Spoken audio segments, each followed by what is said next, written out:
Portugis ni datang 1511 kat Melaka. Dia tujuan dia nak kafirkan orang Melayu kita, gospel, nak ambil kekayaan gold, dan nak cerita dia adalah hebat, glory. Itu Portugis. Tapi orang Melayu kita ni melawan, kan? Dia bukan duduk saja, dia menentang. Saya tak namakan kita dijajah ketika itu. Yang tombang Melaka, kerajaan Johor wujud lagi waktu tu, kan? Kerajaan daripada Merung Mahawangsa di Kedah, kan? Dan juga belah Patani apa semua tu, maknanya ada je, kan? Maksudnya tombang Melaka. Orang Melayu kita tetap melawan, dia tak tahan. Dia tak tahan, dia bagi pada Belanda. Serah pada Belanda. Belanda menguasai Melaka dan sebagainya. Oi, orang Melayu melawan lagi. Tuan-tuan kalau baca kisah peperangan Riau, kisah peperangan Riau 2, Belanda hampir lumpuh, kan? Dia ni hantar serangan ke Pulau Penyengat, kemudian dilawan oleh pahlawan Melayu kita, Raja Haji Fisabilillah, kan? Raja Haji Fisabilillah lawan dia, tuan-tuan sekalian.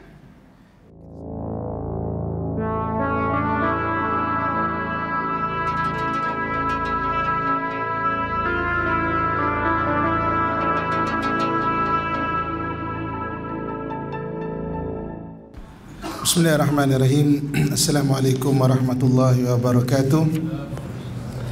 Alhamdulillah wassalatu wassalamu ala Rasulillah wa ala alihi washabihi wa man tabi'ahu wa man nasarahu wa ala. Yang dirahmati Allah, Ustaz pengerusi majlis, pengerusi surau yang penuh barakah ini, ahli jawatan kuasa, Tuan Imam, Tuan Bilal, khususnya kepada para ustaz, para ustazah, kepada tuan-tuan haji, puan-puan hajah, dan kepada seluruh ibu-ibu, akak-akak, ayah-ayah, abang-abang, adik-adik yang saya sayangi dan saya doakan kebaikan sekalian. Pertama, syukur kepada Allah Subhanahu wa taala dengan limpahan kurnia dan rahmatnya pada malam yang berbahagia ni, dapat kita sulamkan malam ini dengan sedikit majlis ilmu, dan mudah-mudahan sedikit yang kita kongsi beri manfaat kepada kita, dapat kita jadikan satu ilmu yang berguna dalam usaha kita untuk mengabdikan diri kepada Allah Subhanahu wa taala, insya-Allah. Tuan-tuan muslimin dan muslimat rahmatullah sekalian, tajuk kita pada malam ini Al-Aqsa masih berdarah. So di manakah kita Melayu? Jadi saya nak cerita sikit pada mukadimah dia tu mengenai orang Melayu, kan, tanah dan bumi Melayu. Nanti ujung kita dapat relate, kan, maknanya dengan ke Palestin sana dan ke bumi Al-Aqsa sana. Tuan-tuan muslimin dan muslimat rahmatullah sekalian, Allah Subhanahu wa taala jadikan alam ini, bumi ini, dan kemudian Allah jadikan Adam, Nabi Adam alaihi salam. Okay? Bila tarikh Nabi Adam turun, kan, tak ada siapa yang dapat menjawab dia. Tapi kurang lebih mengikut ahli sirah, kurang lebih 8,000 tahun sebelum Masihi. Mungkin sebelum tu pun ada, mungkin sebelum tu pun sikit, ataupun kurang daripada itu pun sikit. Berdasarkan beberapa perkara, termasuk penempatan manusia tertua di dunia adalah di Jericho. Jericho ni the oldest and the lowest city in the world, kan? Maknanya bandar paling rendah di muka bumi dan paling tua di muka bumi. Tuan-tuan boleh search sekejap lagi, kan? Jangan sekarang tengah ceramah. Sekejap lagi, kan? The lowest and the oldest and the lowest city in the world adalah Jericho, kan? Jericho ni bandar yang paling tua dan paling rendah di muka bumi. Kenapa paling rendah di muka bumi? Dia tempatnya Allah Subhanahu wa taala terbalikkan kaum Nabi Lut, terbalikkan kepada henyak muka bumi itu. Jadi kawasan itu maknanya memang rendah, serendah 420 meter daripada paras laut. Itu paling rendah di muka bumi. So kalau kita turun tu macam kita sedang diving, 420 meter daripada paras laut, kan? Jadi maknanya paling rendah di muka bumi. Tuan-tuan sekalian, antara yang paling menarik juga, saya baru balik daripada Iraq, kan, maknanya pergi ke sana, kan, lawatan, buat kajian, kan, sambil melihat. Ni malam esok pun akan terbang lagi pergi ke Iraq, untuk sambungan kepada lawatan sana. Jadi dekat Iraq ni bandar lama. Lama-lama pun dia kerajaan Mesopotamia. Kerajaan Mesopotamia ni lebih kurang dalam 4,000 tahun sebelum Masihi lah. 4,000 tahun sebelum Masihi, lebih kurang 4,000-3,000 tahun sebelum Masihi. Dekat sana saya tengok satu bangunan yang agak zaman tu lah, orang Mesopotamia, tuan-tuan sekalian. Saya agak kagum jugalah, macam mana dia boleh buat bangunan yang macam luar biasa. Zaman itu macam orang pakai kayu lagi lah, pakai boot, pakai jerami lagi, tapi bangunan batu tu lah. Dipanggil zigurat ataupun zaqurah, tempat dia memuja Tuhan terdahulu. Dia memuja Tuhan dia. Memang pelik, tuan-tuan sekalian. Nanti search juga, jangan sekarang, sekejap lagi Zigurat Ur ni tempat Nabi Ibrahim kena bakar. Kalau Iraq tu ada bandar Ur ni tempat Nabi Ibrahim dibakar sebelum Nabi Ibrahim pergi ke belah atas. Di Ur. Saya pun kagum, saya tengok situ saya jumpa dengan beberapa pensyarah profesor sana. Saya kata, saya hebat betul lah, macam mana dia boleh buat. Apa kata Prof tu, meninggalkan satu soalan pada saya. Dia kata, kami di sini ada bangunan. Kau pun kagum dengan bangunan, tapi orang tak jumpa. Tempat kamu bangunan tak ada, tapi orang ada. Kita kan jumpa Perak Man di Perak 11,000 tahun.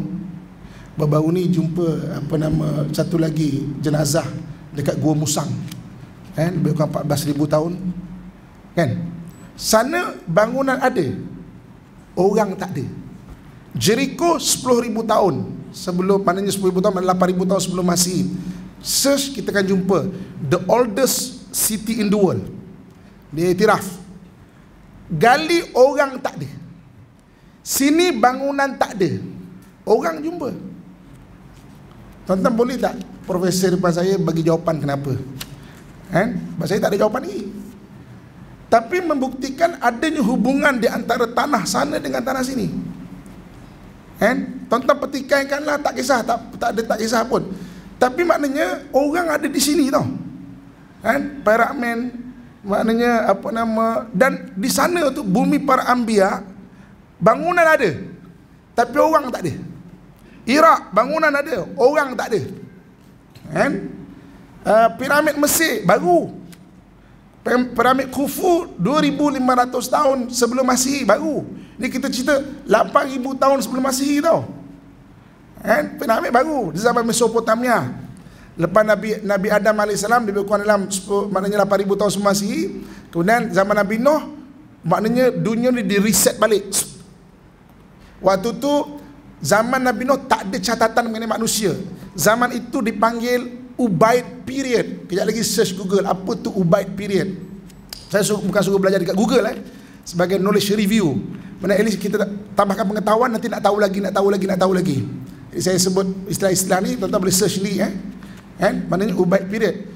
Lepas Ubaid period barulah timbul Mesopotamia dan juga Mesir lama. Dua tu. Itu ada catatan mengenai manusia. Sebelum tu catatan kita hilang. Sebab tu piramid dia ada catatan mengenai orang-orang terdahulu. Dekat Mesopotamia dia ada nama satu raja nama Gilgamesh. Gilgamesh ni dia ada Epic of Gilgamesh. Dia ada catatan orang terdahulu, pernah berlaku banjir besar, dia ada catatan orang terdahulu. Dekat piramid dia ada gambar kapal terbang. Tuan-tuan nanti search aeroplane inside pyramid. Ada gambar helikopter, ada gambar adakah untuk akan datang ataupun cerita-cerita orang terdahulu yang sebelum dia. Ini benda misteri alam yang kita boleh jadikan bahan berfikir. Kenapa belum benda tu ada? Orang ada di sini, tapi bangunan dekat sana. Tak kisahlah mungkin tak jumpa lagi orang kat sana, tapi tak boleh nafikan tanah Nusantara kita ni hubungannya dengan tanah-tanah sebelah sana. Sebab orang ada. Orang ada. Bangunan tak ada. Sana bangunan ada, orang tak ada. Macam mana tuan-tuan sekalian? Macam mana boleh dekat sini? Itu zaman Nabi Adam AS. Kalaulah Jericho tu 10,000 tahun sebelum Masihi, 8,000 tahun sebelum Masihi, Jericho the oldest city in the world, mana bangunan ada di sana, runtuhan-runtuhan ada di sana, dan orang ada di sini, kita tak boleh nafikan hubungan tu ada. Sebelum ini belum cerita pasal Melayu ke apa semua. Sebab dulu tak ada bangsa-bangsa. Bangsa-bangsa ni dinisbahkan antaranya daripada keturunan. Katakan satu orang tu nama keturunan dia atau keturunan Said mula kan. Keturunan Rasulullah, ada satu tokoh yang bagus, Al-Atas, jadi nama Al-Atas macam tu Ada kadang-kadang sebab perangai dia. Contoh orang Arab ni Araba, pindah, orang panggil orang Arab. Ada diistilahkan sebagai keturunan, contoh Bani Israel. Israel ni kepada Nabi Ayub, Nabi Yakub alaihissalam. Yakub tu nama lain dia adalah Israel. Yakub Elias Israel, Bani Israel. Ada yang digelar bangsa itu dengan nama tempat.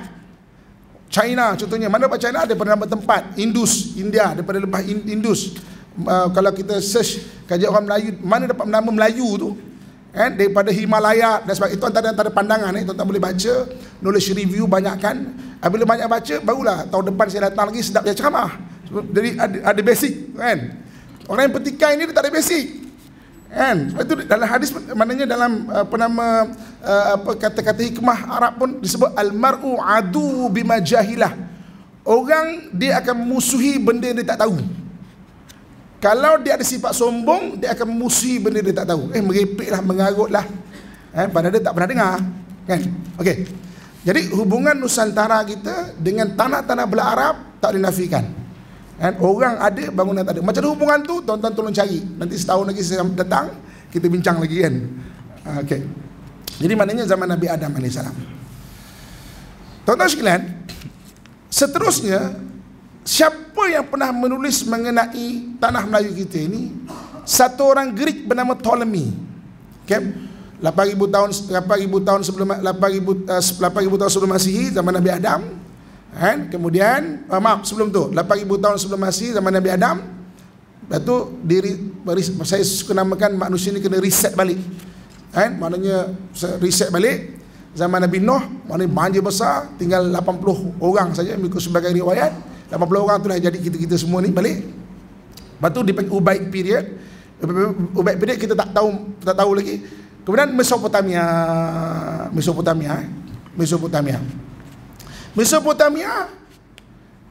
Di situ ada seorang nabi namanya Nabi Ibrahim. Nabi Ibrahim ni lebih kurang 1800 ke 2000 tahun sebelum Masihi.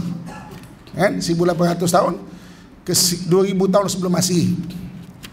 Orang-orang etis mempetikai geng-geng agama ni merepek, kata dia. Konon-konon Nabi Ibrahim tu wujud. Mana bukti Nabi Ibrahim wujud? Itu kata geng-geng etis, orang tak percaya agama. Tapi agama langit ni mana agama wahyu, Kristian ke, Yahudi ke, Islam ke, percaya wujudnya Nabi Ibrahim AS. Kemudian dia kata kalau Nabi Ibrahim lawan Namrud, siapa raja, kalau hebat sangat Namrud, raja paralel tu siapa nama dia? Ada yang kata Gilgamesh tu Namrud. Ada yang kata berbagai-bagai pandangan lah. Tuan-tuan nanti search siapa tu Gilgamesh. Tulis je, janji bunyi je. Nanti bos je. Dia punya nama, cara tulis secara rasmi dia adalah Gilgamesh, tapi mana tulis je, janji bunyi je. Nanti search siapa tu Gilgamesh. Jadi Nabi Ibrahim AS lahir di Ur. Dia tak percaya kepada orang yang menyembah patung. Akhirnya berlawan dan bertentangan dengan satu orang bernama Namrud. Kena bakar dia. Dan takdir Allah Subhanahu Wa Taala, api itu jadi sejuk. Maknanya Nabi Ibrahim tidak tersentuh di api. Kemudian keluar lepas 40 hari ikut sebagian sirah dengan selamat. Allah sebut kuni bardan wa salaman ala Ibrahim. Jadi kamu sejuk bagi Nabi Ibrahim. Kemudian Nabi Ibrahim daripada Ur ni bahagian paling selatan dekat Mesopotamia. Dia ada Ur, dia ada Babylon, dia ada Assyria belah atas. Nabi Ibrahim pun naik atas, meninggalkan Ur, lalu Babylon, lalu atas Assyria, nak pergi ke tamadun yang kedua besar adalah Mesir Lama.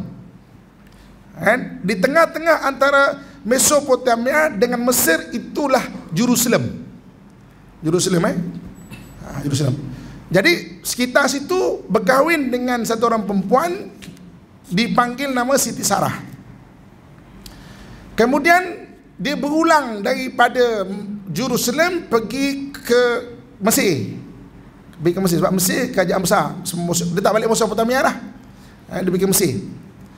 Berulang ke Mesir, kahwin dengan satu orang perempuan lagi bernama Hajar. Hajar ni orang Mesir. Hajar Masriyah. Orang Mesir dia agak bangga sebab ada 2 orang perempuan yang menjadi isteri kepada 2 orang Nabi. Satu isteri Nabi Ibrahim iaitu Siti Hajar. Satu lagi isteri Nabi kita Muhammad sallallahu alaihi wasallam iaitu Maryah Kibtiyah. Orang Mesir ada 2 orang perempuan Mesir jadi 2 orang isteri Nabi. Satu isteri Nabi, satu isteri Nabi kita Muhammad sallallahu alaihi wasallam. Okey. Jadi kemudian pendekkan cerita, dia berkahwin dengan satu orang lagi. Namanya Keturah. Ada khilaf, 3 pandangan daripada 3 agama, 3 ahli sejarah Yahudi, ahli sejarah Nasrani, ahli sejarah Islam. Stage pertama, Keturah ni wujud ke tak? Kita bahas dulu. Keturah wujud ke tak? Nanti insyaAllah saya akan bahas satu tajuk khas bab Keturah ni. Kalau orang dah bising-bising, ada orang kata merepek lah apa semua, saya akan bahas insyaAllah satu hari nanti. Saya tak kesempatan lagi. Ada yang kata Keturah itu tak wujud. Pandangan pertama. Ada berpendapat Keturah itulah nama lain bagi Siti Hajar. Dan pandangan ketiga, Keturah memang satu individu yang lain. Kalau ikut versi ahli kitab daripada Bani Israel, Keturah satu individu lain.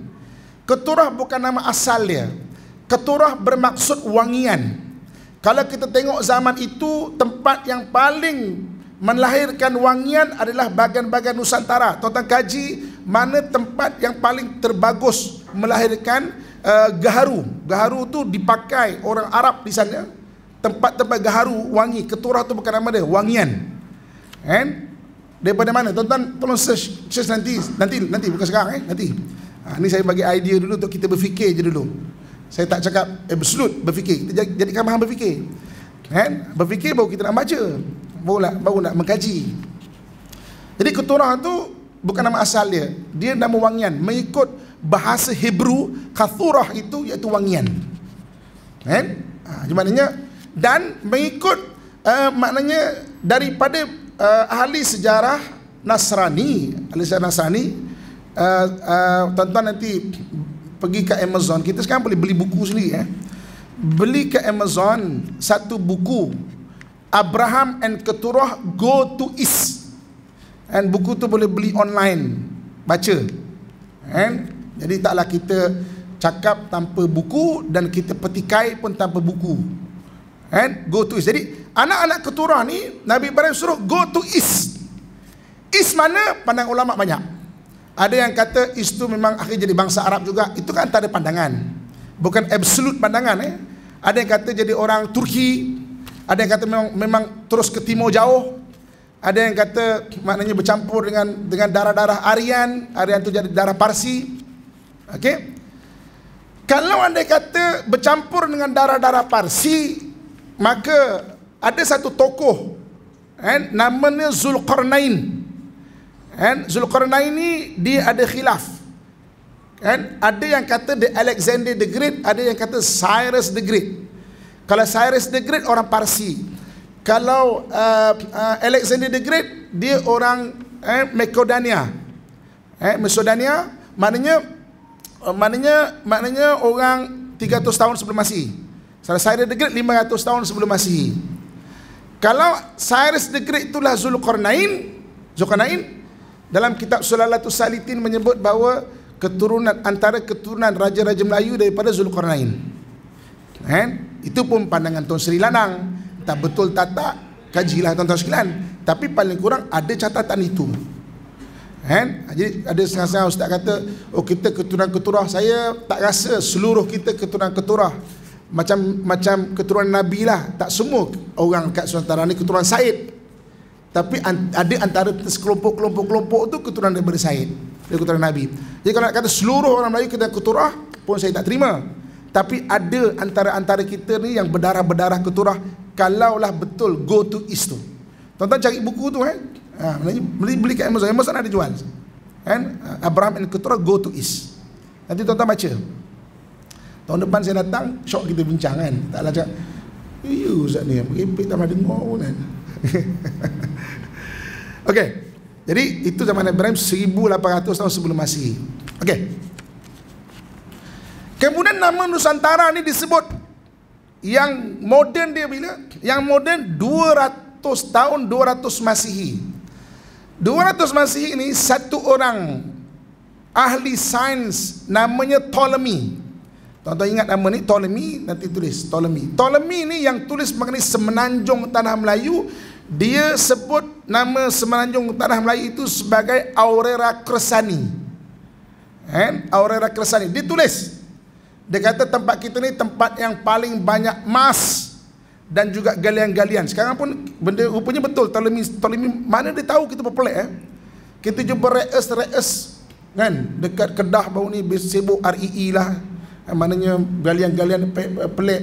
Dekat Gua Musang 3 bilion harga re'es kita kat Pahang dan sebagainya. Ptolemy sebut dan Ptolemy sebut lebih spesifik sebagai emas Aurera Cresani. Tu kurun kedua.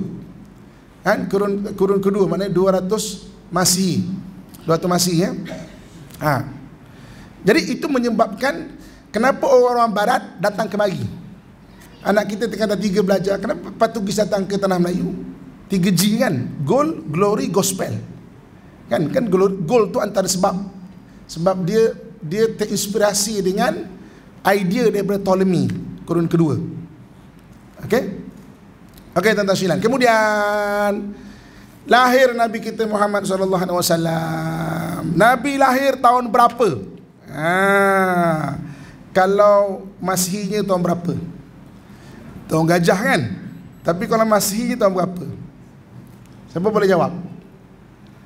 Siapa boleh jawab? Saya selalu akan bagi tahu ke hadiah sebotol air mineral.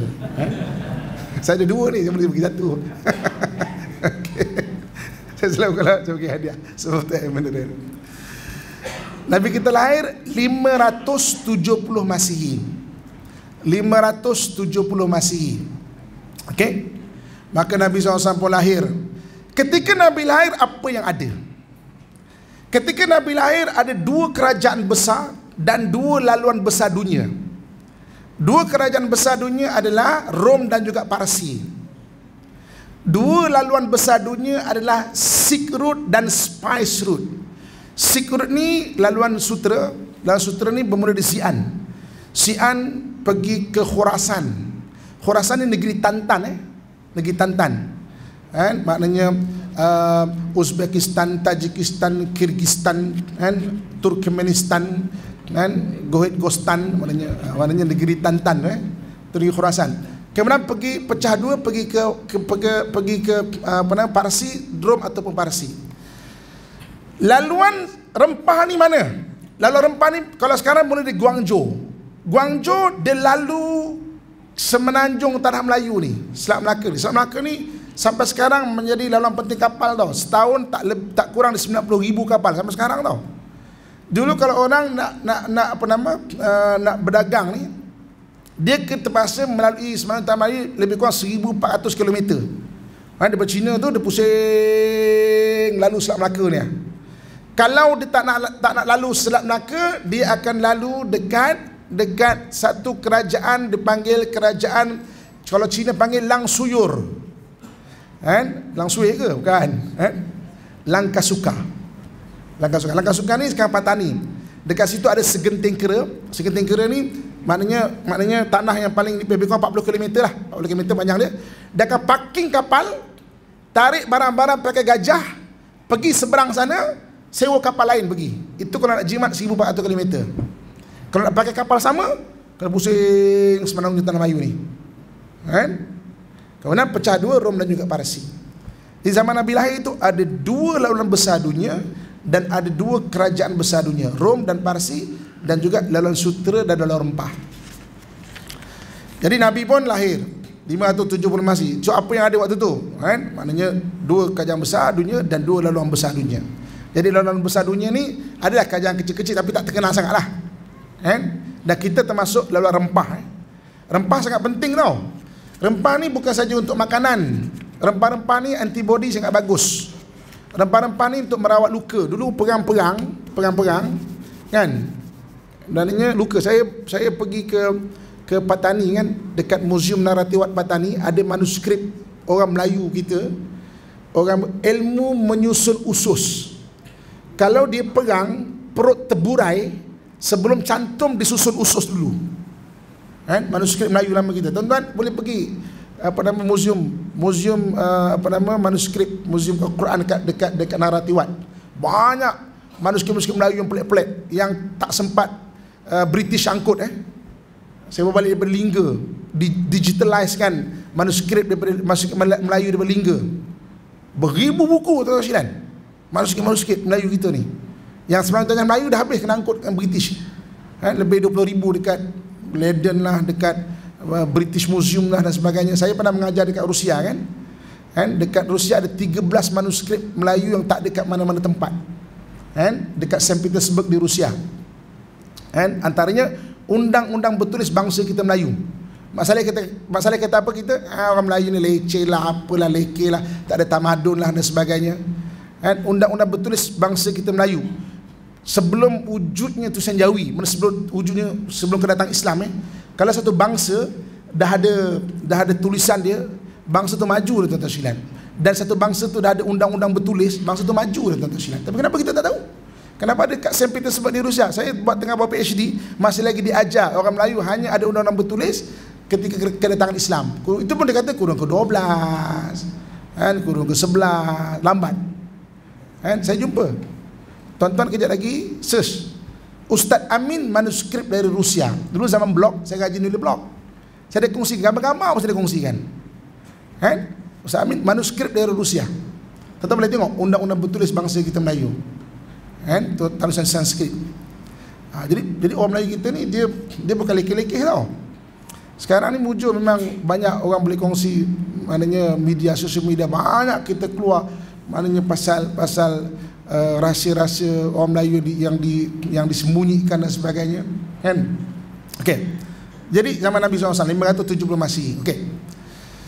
Jadi Nabi dapat wahyu 610 Masihi.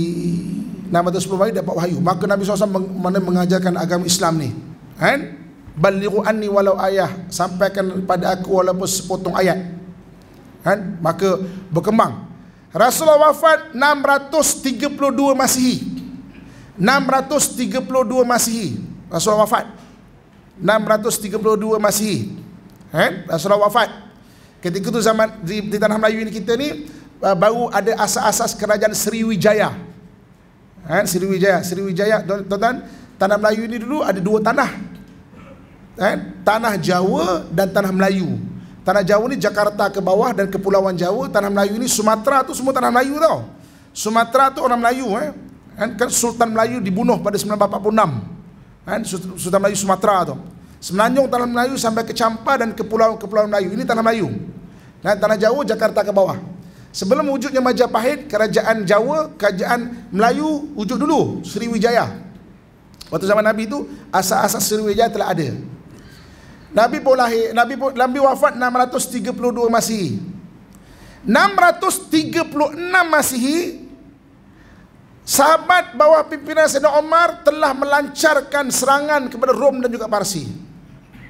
636 Masihi. Yang tombang dulu adalah Parsi. Parsi tombang 642. Peperangan Nahawan, seluruh Parsi tombang. Rom tak tombang lagi. Tapi Nabi kata Rom akan tombang. La tuftihannal Qastantiniyah fala ni'mal amir amiruha wa la ni'mal jaish zalikal jaish. Konstantinopel, mana Rom pasti akan tombang. Yang akan menombangkannya sebaik-baik raja dan sebaik-baik pengikut. Para sahabat berusaha menombangkan Rom. Lepas tu kita jumpa makam sahabat Sayyidina Abu Ayyub Al-Ansari di benteng kota Konstantinopel. Kota Konstantinopel tu berjaya ditombangkan pada 1453 Masihi. Allah Ustaz pening lah kau tahu ni kan. Macam kelas sejarah pula. Mana oleh Muhammad Al-Fatih. Muhammad Al-Fatih tuan-tuan sekalian. Muhammad Al-Fatih. Muhammad Al-Fatih ni kerajaan Turki. Waktu tu Turki belum jadi khalifah lagi. Khalifah masih Abbasiyah. Tapi kerajaan dia dah makin besar, makin besar, makin besar, makin besar, makin besar. Dan hubungan Turki dengan tanah Melayu sangat rapat. Orang Turki ajar kerajaan Melayu Nusantara ni untuk buat meriam. Tuan-tuan nanti search, baca kisah meriam secupak. Secupak ni orang Melayu ni dia nak minta khalifah, maknanya Raja Osmaniyah ajar buat meriam. Jadi sebagai hadiah dia bawa ladi hitam ni, bawa pergi ke Turki. Sampai dekat Turki, raja berperang. Tak ada kat Istanbul lah, tak ada. Kan? Mana tak ada dekat sekitar Turki tu. Jadi untuk survival, dia jual sikit ladi hitam ni. Raja balik, tinggal secupak ni. Kan? Boleh tak jumpa raja? Kenapa? Kami daripada Kerajaan Islam Nusantara. Raja pun jumpa, tengok kesian, tinggal secupak je. Nak minta apa ni? Boleh tak ajar buat meriam? Kan? Mereka ajar kita buat meriam untuk lawan Portugis. Kan? Portugis tak tahan dah orang Melayu kita. Serah pada Belanda. Saya lompat-lompat biar kita nampak gambaran kan. Dan tuan-tuan biar pening, nanti boleh soalan tanya saya. Kita iklan kejap, kita cerita pasal Portugis sikit. Okay? Tapi kita akan tetap bangun maknanya pada zaman Rasulullah tadi. Okay? Portugis ni datang 1511 kat Melaka. Dia, tujuan dia nak kafirkan orang Melayu kita, gospel, nak ambil kekayaan gold, dan nak cerita dia adalah hebat, glory. Itu Portugis. Tapi orang Melayu kita ni melawan. Kan? Dia bukan duduk saja, dia menentang. Saya tak namakan kita dijajah ketika itu. Yang tombang Melaka, kerajaan Johor wujud lagi waktu tu. Kan? Kerajaan daripada Merung Mahawangsa di Kedah, kan? Dan juga belah Patani apa semua tu, maknanya ada je. Kan? Maksudnya tombang Melaka. Orang Melayu kita tetap melawan, dia tak tahan. Dia tak tahan, dia bagi pada Belanda. Serah pada Belanda. Belanda menguasai Melaka dan sebagainya. Oi, orang Melayu melawan lagi. Tuan-tuan kalau baca kisah peperangan Riau, kisah peperangan Riau 2, Belanda hampir lumpuh. Kan? Dia ni hantar serangan ke Pulau Penyengat, kemudian dilawan oleh pahlawan Melayu kita, Raja Haji Fisabilillah. Kan? Raja Haji Fisabilillah lawan dia, tuan-tuan sekalian. Kita sambung sepazan. Tuan-tuan muslimin dan muslimat sekalian, sambung tadi sampai mana? Perang Riau Perang Riau 2. Okey. Portugis tawan sini tak tahan, orang Melayu lawan. Serah pada Belanda. Belanda pun tak tahan, tuan-tuan sekalian. Kan? Perang Riau 2 tu Belanda hampir lumpuh. Kan? Dia serang raja kita dekat Riau waktu tu, kat Pulau Penyengat. Orang Melayu kita ni, tuan-tuan sekalian, antara yang hebat adalah penyelam tau. Orang Melayu kita ni, kita memang kepulauan, kita memang mahir dengan berenang. Tuan-tuan tuan-tuan sekalian, hantar kat berenang. Kan? Bukan saja sunnah, darah kita ni memang darah orang air namanya. Maksudnya orang terror berenang lah. Maksudnya tune sikit, ajar sikit, insya-Allah boleh. Antara yang diorang takut penyelam-penyelam Melayu. Menyelam, kalau sekarang panggil free diving. Kan? Mana tahan nafas. Dan sampai sekarang pun kita dikagumi, walaupun setakat ni orang Melayu bajau, kan? Bajau boleh 20 minit tanpa gas atau silan. Within one breath 20 minit atau silan. Tak ada training ke apa, tak ada. Kan? Antara yang dia takut adalah penyelam-penyelam Melayu kita. Sebab kita menyelam, tebuk kapal Belanda ni, tenggelam atau silan. Perang Riau 2. Lari, tuan-tuan sekalian, dikejar Raja Haji Fisabilillah daripada Pulau Penyengat sana sampai ke Melaka. Melaka ni dah dikepung, tinggal nyawa-nyawa ikan saja. Kalau tidak entah siapa pengkhianat, dulu tak ada telefon kan, boleh pergi bagi tahu Belanda dekat Batavia sana tu. Batavia sekarang Jakarta. Dia kata, Melaka dah nyawa-nyawa ikan ni. Maka diam-diam datang, ambush Raja Haji Fisabilillah di Teluk Ketapang kat Melaka. Tu syahid kat Teluk Ketapang tu. Sebab tu kan tangan kanan dia pegang badik dan dia sedang baca kitab Dalailil Akhirat. Waktu subuh kena ambush. Syahid kat sana tu. Kan? Belanda tak tahan. Tuan-tuan sekalian, kemudian kurun ke-18 dekat Perancis sana, Ada satu orang tokoh namanya Napoleon Bonaparte. Napoleon Bonaparte pergi tawan Belanda. Belanda dah tak ada negara. Belanda tak ada negara. Raja Belanda William lari pergi British. Jadi jajahan Belanda di seberang laut macam mana? Jajahan Belanda seberang laut macam mana? Maka William kata, British kau ambil lah. Itulah British datang tanah Melayu. Sebab Belanda tak ada negara. Jadi Perancis cuba datang, tapi British ambil alih. Itulah British tak datang. British datang kat sini, dia kata, wah, bukan main, patutlah korang bukan main lagi kada kat sini kan. Banyak reta sini rupanya. Oh, dia shock, dia ambil daripada tanah Jawa, daripada tanah Melayu, dia angkut. Napoleon Bonaparte kalah dekat Perancis. Kalah, bagi balik negara Belanda. So Belanda ada negara balik. Jadi Belanda sudah minta pada British balik, bagi kat balik negara aku seberang laut.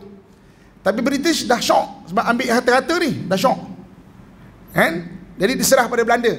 Diam-diam British buat perjanjian dengan raja-raja tanah Melayu. Maka Belanda marah, kau apa hal? Buat perjanjian pula.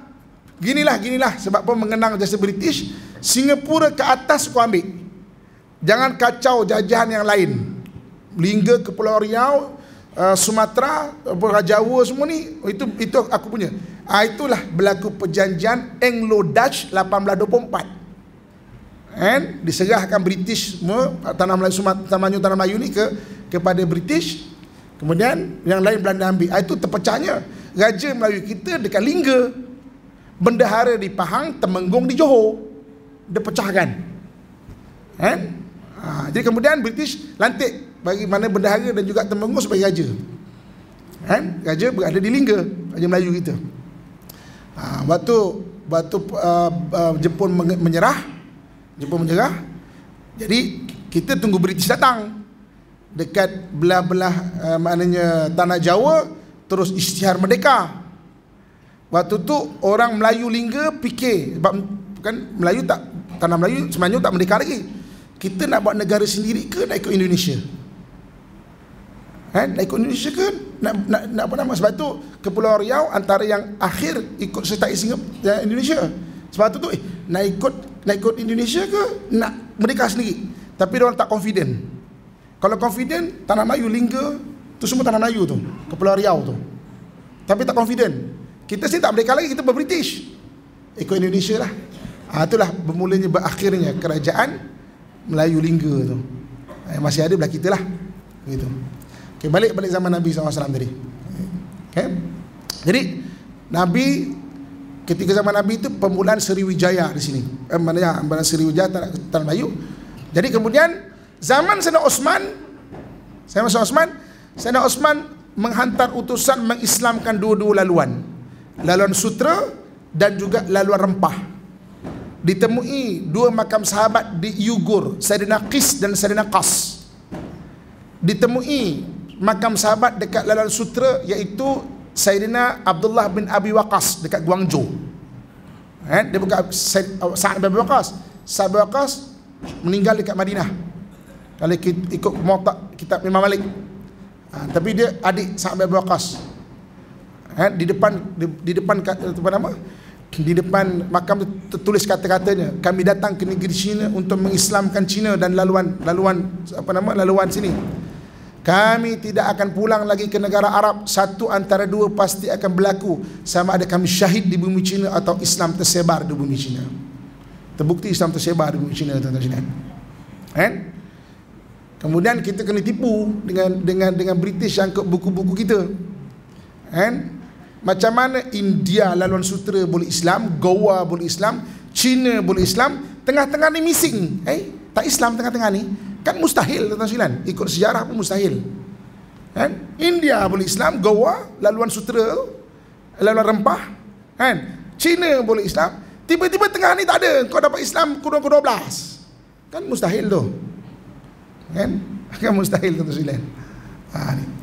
Jadi maknanya diislamkan. Dan ketika zaman Nabi SAW, Nabi ada menyebut di akhir zaman nanti yang akan menyemarakkan Islam daripada sebelah timur. Oleh kerana hadis disebut daripada Madinah, timur Madinah mana? Wallahu alam. Mungkin India, mungkin Pakistan sekarang, mungkin Nusantara kita ni, mungkin China. Sebab itu para sahabat mengislamkan bangsa-bangsa timur. Dia bukan saja Islam berdagang tu. Dia purpose ni sebab Nabi sebut akan berkibar panji hitam, rayatus sauda min qibalil masyriq, daripada sebelah timur.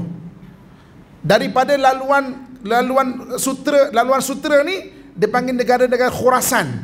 Negara Khurasan juga ada panji-panji dia. Saya baru balik Afghanistan dalam kajian sejarah, tuan-tuan sekalian. Dekat sana mereka dah kimbarkan panji-panji putih. Belah kita Nabi sebut panji hitam, sebelah sana panji putih. Dia putih, dia tulis la ilaha illallah. Kita panji hitam belah sini, dia menarik dia. Itu antara akhir zaman. Sebab tu mereka mengislamkan panji-panji belah mana bangsa-bangsa timur ni. Antaranya kita lah, alhamdulillah kita dapat Islam. Kenapa tuan-tuan sekalian? Kerana besok peperangan akhir zaman antara orang beriman penyembah Allah dan juga penyembah syaitan yang dipimpin oleh Dajjal akan berakhir dekat Palestin sana tu. Barulah kita masuk tajuk kita. Tadi tu mukadimah aja baru semua baru masuk tajuk kita. Ni baru masuk. Kaitan Melayu dengan Palestin sana. Baru masuk. Ini tuan-tuan nampak kenapa kan? Kenapa why? Kenapa? Tuan-tuan sekalian Jadi muslimin dan muslimat rahmatullah sekalian. Jadi kalau nak cerita kaitan orang Melayu kita ni dengan bahagian Palestin, memang saya dah cerita tadi dah. Jenazah yang ditemui kan. Bab keturah saya tak bincang maknanya detail lagi, insya-Allah. Saya tak sempat lagi nak betul-betul bahas dia kan. Agak sibuk kan. Banyak ustaz-ustaz yang dah bincang, ada prof dah bincang, tapi kesian kena hentam sebab maknanya buku-buku dia tak cerita lagi. Mungkin belum lagi lah. Saya dah standby semua tapi tak sempat nak cerita. Itu belum lagi kisah orang yang antara membawa orang Melayu kita ni pergi ke Aqsa yang terkenal adalah Sunan Kudus. Sunan Kudus ni dia gelaran Kudus. Kenapa dia gelar Sunan Kudus? Sebab dia membawa orang ke Al-Quds. Masjid dia, madrasah dia dan juga rumah dia batu asas daripada Masjid Al-Aqsa, Al-Quds. Sunan Kudus. Bangsa Jawa memang rapat dengan bangsa Melayu, tuan-tuan sekalian. Dia kan tanah Jawa, tanah Melayu kan. Tuan-tuan sekalian, antara orang Melayu dengan orang Jawa, orang Melayu dapat Islam dulu, kan? Dan kemudian Jawa Islam dah juga, tapi maksudnya tak sebanyak, sebab orang Melayu dah ada kerajaan Melayu, Melaka, Aceh, Filipina dan sebagainya, itu semua kepulauan Melayu kan. Jadi awal kurun ke-15 kerajaan Uthmaniyah, pada tu belum khalifah lagi raja, dia utuskan 3 orang pendakwah besar tengok perkembangan Islam di laluan rempahnya.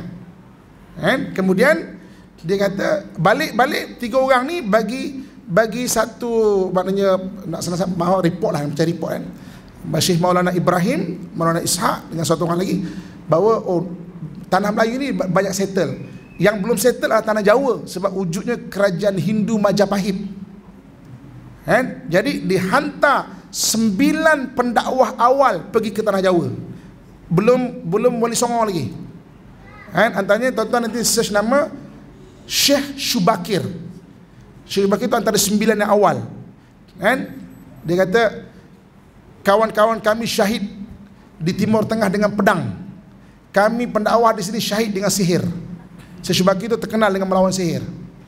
Dia bersihkan dulu. Barulah sihir-sihir telah bersih, datang 9 orang pendakwah gelombang kedua dipanggil Wali Songo. Baru 9 orang pendakwah kedua. Dan tuan-tuan sekalian, mereka 99 orang ni berusaha mengislamkan tanah Jawa. Sunan Ampel dengan pergi ke mana raja-raja, keluarga diraja. Sunan Kalijaga dengan kemasyarakatan. Sunan Gunung Jati dengan panglima perang dia. Sunan Gresik dengan dakwah orang-orang laut. Dia punya kemuncak mana? Dia punya kemuncak akhirnya berjaya mewujudkan kerajaan Demak, mengalahkan kerajaan Majapahit.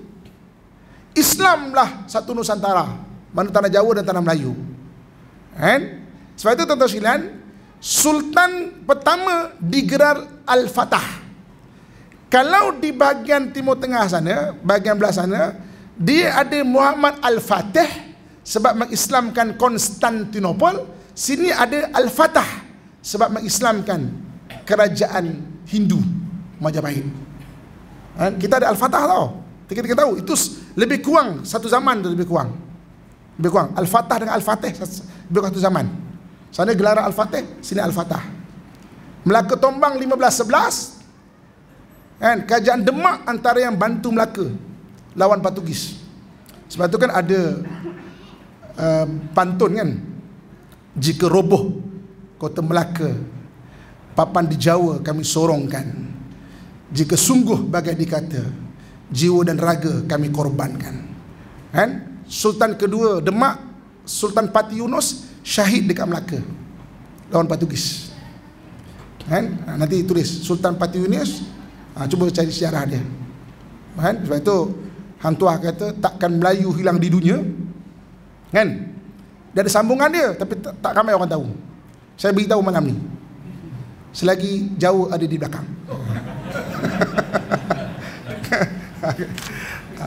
Takkan Melayu hilang dunia selagi Jawa ada di belakang. Okey? Memang rapat antara hubungan dua tanah di Nusantara gitu. Okey?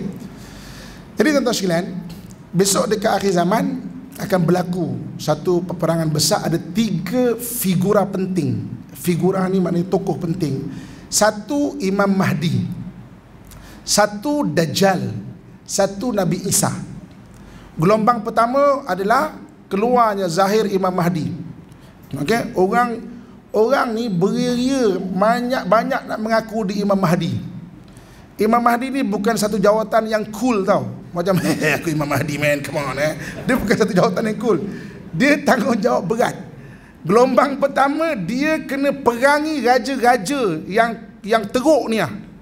Raja-raja Islam yang teruk untuk tunduk kat dia. Bukan senang tau. Nak perang Raja Saudi dengan Syria, dengan Jordan, kan senang tau. Kan? Saya pun kan, kenapa orang suka ngaku Imam Mahdi? Kan? Macam cool lah, macam Imam Mahdi man. Macam tu kan. Padahal berat tanggungjawab tu. Gelombang kedua kena berperang dengan negara-negara kafir. Lagi susah. Kalau negara kafir sekarang mana? Amerika, Rusia. Kan senang ke? Susah tu. Menang. Dah menang-menang lebih kurang 7 tahun, datang satu orang bernama Dajjal. Dajjal ni gelarannya Al-Masih. Dalam dunia ni ada 2 orang saja gelaran Al-Masih. Satu Dajjal, satu lagi Nabi Isa. Sebab apa? Dua-dua ni Allah bagi kelebihan yang sama. Nabi Isa boleh turunkan hidangan di langit, Dajjal boleh turunkan hidangan di langit. Nabi Isa boleh hidupkan orang mati, Dajjal boleh hidupkan orang mati. Nabi Isa boleh ubat penyakit pelik, Dajjal boleh ubat penyakit pelik. Sebab tu waktu Dajjal keluar, Nabi sebut jangan kamu berharap untuk jumpa dengan dia. Jangan. Bertembung, tawakal pada Allah. Tapi jangan aku kuat iman mana pergi, jangan. Fitrah dia besar. Besar fitrah dia. Katakan dia datang kat ibu-ibu kakak kan. Dia kata, Kak, saya nak jadi kakak muda umur 17 tahun kan. Kakak ni berdengkuk lutut sakit Okey, tak apa. Saya bagi lutut 17 tahun, pinggang macam 17 tahun, cantik macam 17 tahun. Ya kejal. Ya cik, betul. Betul cik. Cik tak percaya? Ya kejal. Kau jangan main jal. Betul. Peling. Sehat macam 17 tahun. Susah tu. Susah. Betul Nabi kata jangan harap untuk berjumpa. Kuat mana iman kita, belum tentu kita tahan. Waktu tu tuan-tuan sekalian, Dajjal keluar. Ketika Dajjal keluar, ahli kitab akan bersama orang beriman masuk Islam. Sebab ahli kitab dia tak akan sembah syaitan. Yang akan bersama-sama orang yang tidak menyembah Allah Subhanahu Wa Taala. Ahli kitab akan bersama orang Islam. Waktu tu susah. Tapi susah pun tak lama, 40 hari je. Dari 40 hari tu rasa lama. Satu hari pertama rasa setahun, 2 hari pertama, maknanya hari kedua rasa sebulan, hari ketiga rasa seminggu, barulah sehari begitu. Kemudian Allah Subhanahu Wa Taala turunkan Nabi Isa.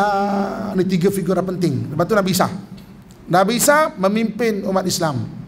Nabi Isa turun daripada Manaratul Baida, kan, menara putih. Jadi ketika itu Imam Mahdi pun dah macam tak mampu nak kawal. Siapa bersama Imam Mahdi? Dia dan juga ahli-ahli yang bersama-sama dia daripada Panji Hitam, daripada timur.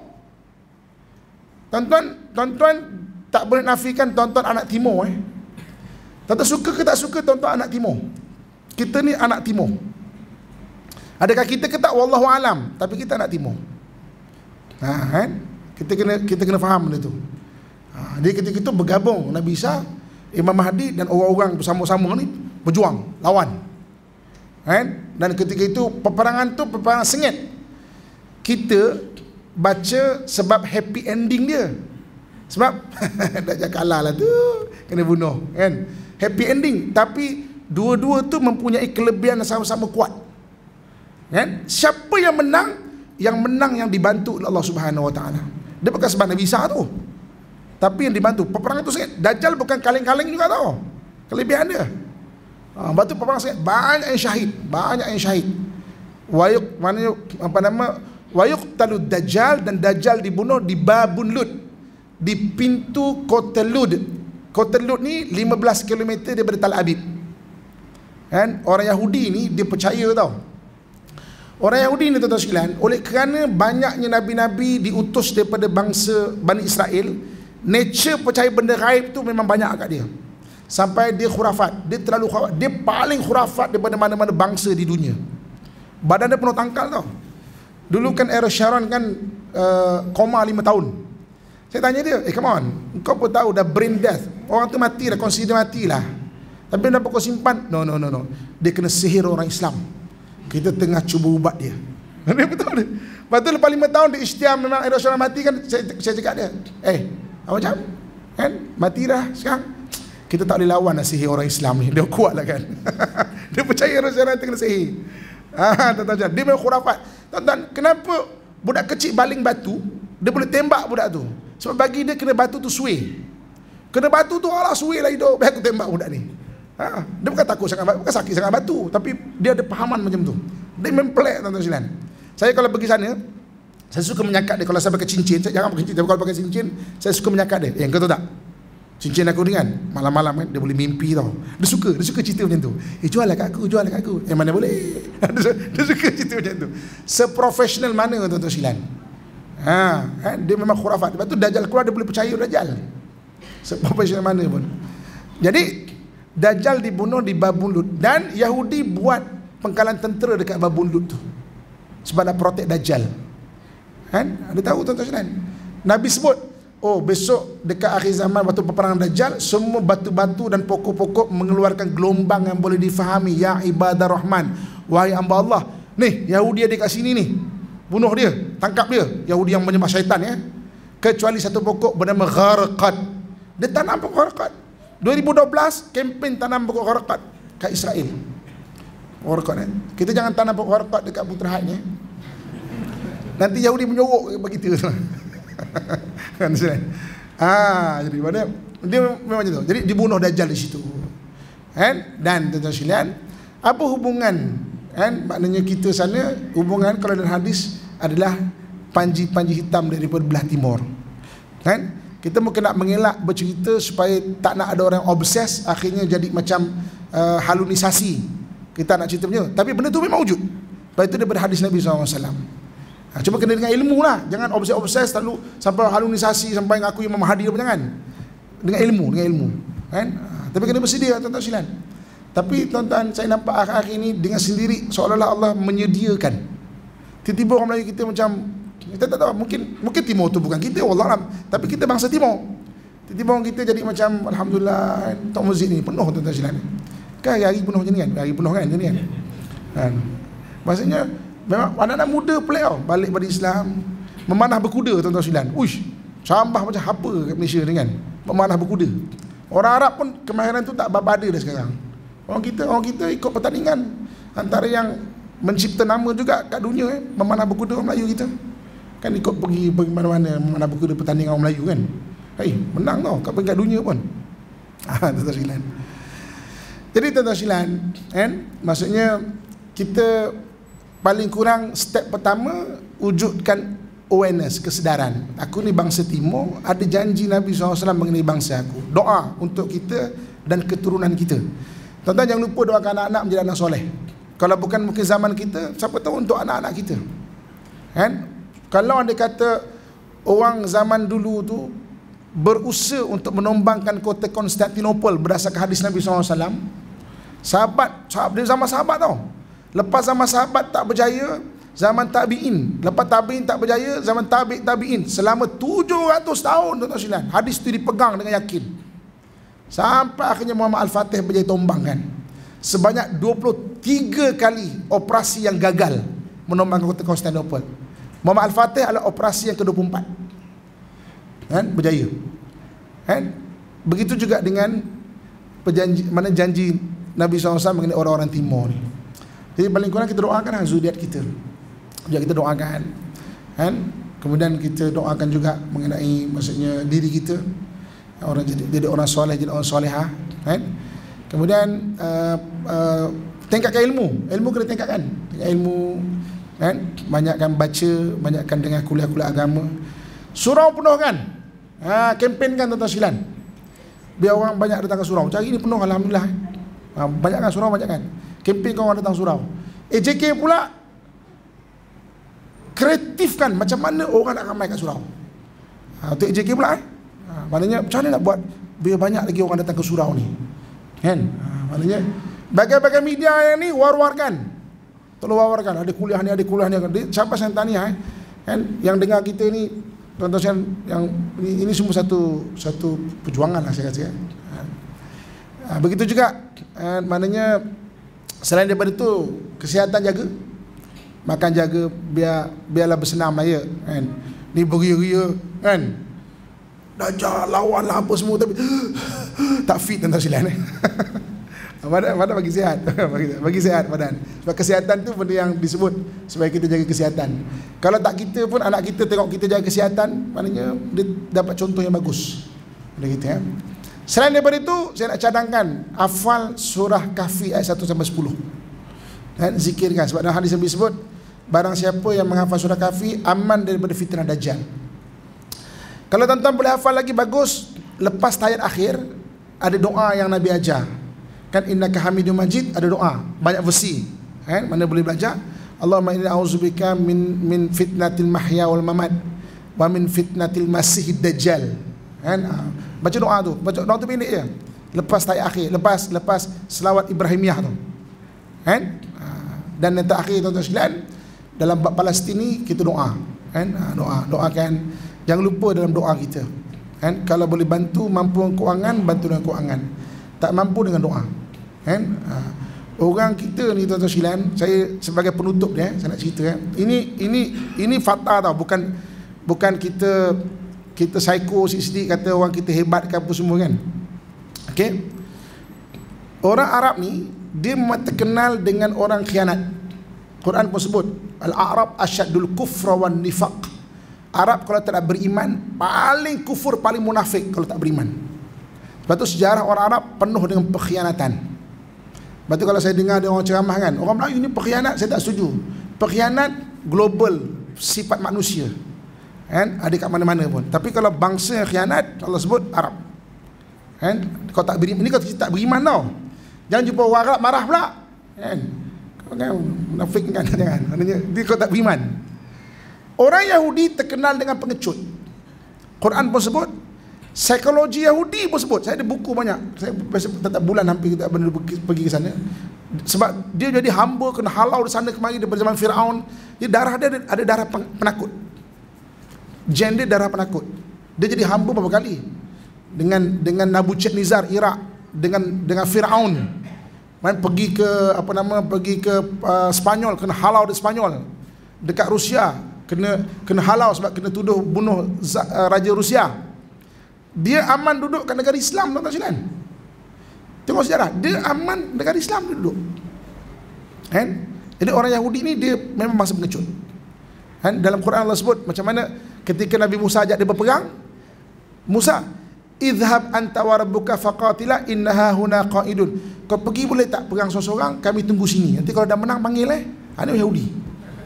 Quran sebut benda itu. Orang Melayu tuan-tuan sekalian, dia ada satu yang dipanggil amok. Amok ni satu stage. Orang Melayu tak agak-agak, tapi satu stage dia nekat. Tuan-tuan sekalian, amok ni bukan mengamuk yang bini kita mengamuk maling pinggan, bukan. Itu mengamuk. Amok ni satu perasaan yang dia tak takut mati dah. Itu ada pada bangsa Melayu je, tuan-tuan sekalian. Tuan-tuan baca psikologi dia. Perkataan amok dalam Inggeris punya kamus pun berasal daripada perkataan Melayu. Perkataan amok tu. Orang Melayu kita kata agak-agak, sengit-sengit, tolak ansur, apa semua kan. Tapi sampai satu stage, jangan. Sampai satu stage dia tak kira dah. Kan? Itu ada pada darah orang Melayu. Ini bukan kita sebab kita orang Melayu kita bercerita kita tak, itu fakta, tuan-tuan sekalian. Kan? Itu diakui oleh psikologi kat dunia pun akui benda tu. Kan? Jadi orang kita dia tak, sebab tu orang Melayu ni kalau dipimpin dengan orang yang betul, dia menjadi hebat. Kan? Sebab dia ada satu yang mana berani luar biasa orang Melayu ni. Kan? Jadi tuan-tuan sekalian, selain daripada itu maksudnya kesedaran pentinglah. Wawarkan untuk kesedaran, balik pada agama, balik kepada pegangan agama, balik pada akidah yang benar, Ahlussunnah wal Jamaah, balik kepada pegangan yang maknanya akhlak yang betul. InsyaAllah mudah-mudahan Allah kurniakan kebaikan kepada kita, ahli keluarga kita, negara kita dan seluruh umat Islam. Amin ya rabbal alamin. Sekian saja insyaallah. Aku qauli ma sami'tum, astaghfirullah li wa lakum wa lisa'ilil muslimin fa ya fawzal mustaghfirin wa ya najatat taibin. Assalamualaikum warahmatullahi wabarakatuh. Kan? Doakan saya malam esok saya bertolak ke Iraq, kemudian sambung ke tanah Parsi. Saya balik lambat 8 bulan. Kan? So, saya pun doakan tuan-tuan sekalian supaya apa yang tuan-tuan buat semua Allah pemudahkan. Kan? Amin. A'udzubillahi minasyaitonir rajim. Bismillahirrahmanirrahim.